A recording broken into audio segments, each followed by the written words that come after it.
પૃથ્વીથી આશરે 230 લાખ કિલોમીટર દૂર એક ગ્રહ છે જેનું નામ છે મંગળ. એનું કામ ખાલી ભારતીય છોકરા છોકરીના લગ્ન અટકાડવાનું છે. બહુ ખરાબ છું ને હું? આવું બોલી 30 મિનિટ તમારી પાસે એના વખાણ કરાવી લઈએ એને પત્ની કહેવાય. એક સળગતો પ્રશ્ન એ છે કે જો નાવાથી શરીર ચોખ્ખું થાય છે તો ટુવાલ મેલો કેમ થાય છે? આજકાલ બધાને લોયલ માણસો જ જોઈ છે. પોતે ભલે 10 જણાને બૂચ મારીને બેઠા હોય. છોકરી જોવા જાય ને ત્યારે રેડિયો થી પણ ધીમું ધીમું બોલતી હોય. ખબર નહીં આ લગ્ન પછી એમ્પ્લીફાયર ક્યાંથી આવી જાય. આ ઉનાળામાં લગ્ન કરતો વરરાજો એ કઈ યોદ્ધાથી કમ નથી સાહેબ. કારણ કે આકરા ઉનાળામાં સૂટ બૂટ પહેરી 45 ડિગ્રીએ અને એ પાછા અગ્નિની સાક્ષીએ વાવાઝોડા આરે ફેરા ફરવા એ કઈ નાની માના ખેલ નથી. અમુક નોટું એવી અઘરી હોય છે કે એનો ફોન આવે ને ત્યારે આપણે એ ધ્યાન રાખવું પડે કે ભૂલથી ફોન સ્પીકરમાં ન થઈ જાય. ક્યાં ટકવું, ક્યાં અટકવું અને ક્યારે છટકવું, જિંદગીમાં જો આ 3 વસ્તુ આવડી જાય તો ક્યારેય લટકવું ન પડે. બીજા લોકો કંટાળી અને સોરી કહે, જયારે ગુજરાતીઓ કંટાળે ને ત્યારે એમ કહે કે આ મેં જ કર્યું છે, જા થાય તોડી લે. માવો ખાવા વાળા વ્યસની નથી હોતા સાહેબ, પણ પોતે મૌનના આગ્રહી હોય છે. આપણે ત્યાં એવા હેવી ડ્રાઈવરો પડ્યા છે કે જે નો થાય એમ હોય એવી જગ્યાએ ઓવરટેક કરી સામે વાળાને પાછા ડીપર મારે. અમુક એટલા નવરા બેઠા હોય છે કે કીડી આયલી જતી હોય ને ત્યાં આડા હાથ રાખી અને કીડીને એમ કહે કે બેટા હવે ક્યાં જઈશ? માંડ એમ થાય કે હવે કોઈ જાતનો પ્રોબ્લેમ નથી, બધુંય બરાબર છે. ત્યાં હેન્ડ સ્પ્રે એક બાજુથી વાગવાની બંધ થઈ જાય. પત્ની નારાજ થાય ને ત્યારે પતિ સાથે બોલતી નથી અને જોર જોરથી વાસણ પછાડે. એટલે વાસણ પછાડે કેમ કે એમાં પતિનું નામ લખ્યું હોય, એટલે પતિને માયરાનો સંતોષ મળે. શિક્ષકે ક્લાસમાં પ્રશ્ન પૂછ્યો કે એવું કોણ છે જે હવામાં ઉડે છે પણ બચ્ચાને જમીન ઉપર જન્મ આપે છે? એક છોકરો હાથ ઊંચો કરીને કે સાહેબ એર હોસ્ટેસ. સાહેબ નેન્યા બેભાન. તમે શેર બજાર નું કરો છો કે શેર બજાર તમારું કરે છે? જ્યોતિષ એક ભાઈ ને કે તમારી કુંડળીમાં તો બહુ પૈસા છે. તો ઓલો કે બીજું બધું તો ઠીક, પણ કુંડળીમાંથી બેંકમાં ટ્રાન્સફર કેમ કરવાને ઈ મને શીખવાડો. હું કિસ્મતનો બહુ લકી છું. જ્યારે પણ ખાંડ લઈને આવું છું ને મીઠી જ નીકળે છે. जब किसी की तरफ दिल झुकने लगे, बात आकर जुबां तक रुकने लगे, आंखों आंखों में इकरार होने लगे, बोल दो अगर तुम्हें प्यार होने लगे, प्यार होने लगे. જીવનમાં સુખી થવું હોય ને તો અંદરનો અવાજ સાંભળતા શીખો. અંદરનો એટલે રસોડામાંથી આવતો અવાજ. લવ, લગન અને લેણું થઈ ગયા પછી જ ખબર પડે કે હારું ખોટું થઈ ગયું. એક બેન ડોક્ટર ને બતાવવા ગયા કે સાહેબ આખો દિવસ ઊંઘ આવ્યા રાખે છે, શું કરું? સાહેબ કે કયો ફોન વાપરો છો? કે નોકિયા 1100. સાહેબ કે ફોન બદલી નાખો, એક એન્ડ્રોઈડ ફોન લઈ લ્યો, એમાં જીઓનું સિમ કાર્ડ ચડાવો અને વોટ્સઅપ, ફેસબુક અને ઇન્સ્ટાગ્રામ ઇન્સ્ટોલ કરી નાખો, પછી જુઓ.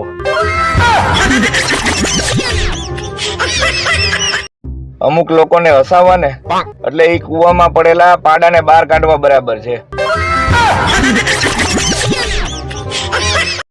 બાર કિંગ હોય એવો દેખાડો કરો તમ તારે, અંદર ફાટેલી સડીઓ ક્યાં દેખાવાની?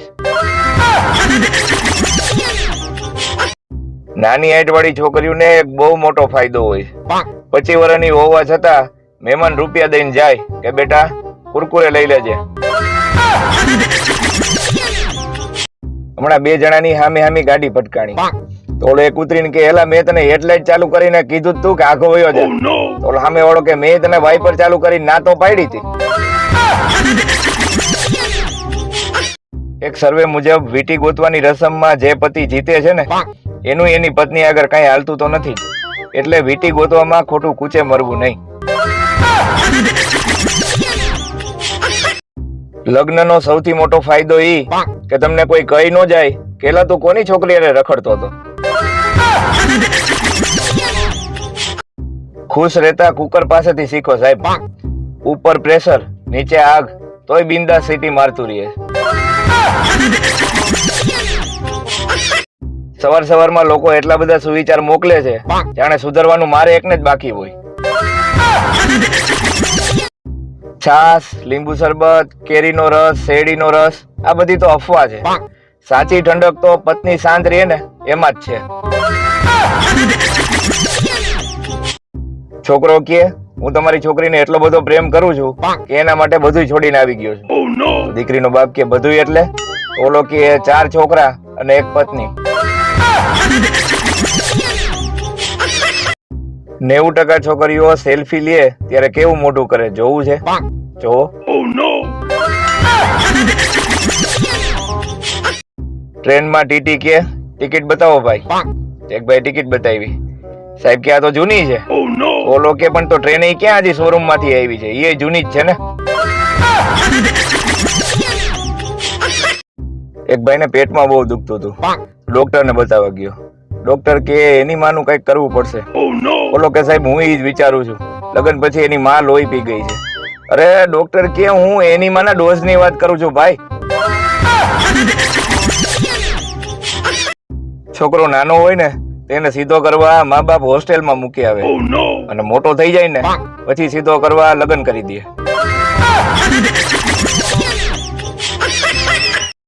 વાલી મીટિંગમાં એક છોકરાના પપ્પા ક્યારના મેડમ સામુ જોતા હતા. મેડમ થી રહેવાનું નહીં કે બસ આવું જ ધ્યાન તમારા છોકરા ઉપર રાખો. મિત્રો તમને ખબર છે કે રાત્રિનો એક સૌથી મોટો ફાયદો એ છે કે તમને તડકો બિલકુલ ન લાગે. છોકરી કે તું સરકારી નોકરી મેળવી લે નકર મારા પપ્પા તને રિજેક્ટ કરી દે. ઓલો છોકરો કે જો હું સરકારી નોકરી મેળવી લઈશ ને તો મારા પપ્પા તને રિજેક્ટ કરી દે. એક છોકરી ઢળીને એક્ટિવા પેટ્રોલ પંપ સુધી લઈ ગઈ. તો ઓલો પેટ્રોલ પંપ વાળો કે બેન આમાં તો એક પેટ્રોલ નો ભરેલો બાટલો પડ્યો છે. ઓલી કે ઈ તો ઇમરજન્સી હાટું રાખ્યો છે દોઢો તેમાં. કોઈની પાસે એવો મેસેજ પડ્યો છે જે 11 લોકોને મોકલવાથી ઘરવાળી સીધી થઈ જાય. રાત્રે 12 વાગ્યા પછી જયારે નવું નેટ આવે ને ત્યારે એવું લાગે કે જાણે ખાતામાં કોઈ પગાર નાખ્યો હોય. ઘરવાળીએ આજે મને પૂછ્યું કે ભા તારે કઈ દાળ બનાવું? મેં કીધું તને જે ઈચ્છા પડે એ દાળ બનાવ ને. તમે નહીં માનો સાહેબ, મેં ભા તારે દાણા દાળ ખાધી. અમુક લોકો એવા હોય કે એને તમે મજાકની વાત કરો ને તો સિરિયસ થઈ જાય અને કઈક સિરિયસ વાત કરો ને તો મજાકમાં ઉડાડી દે.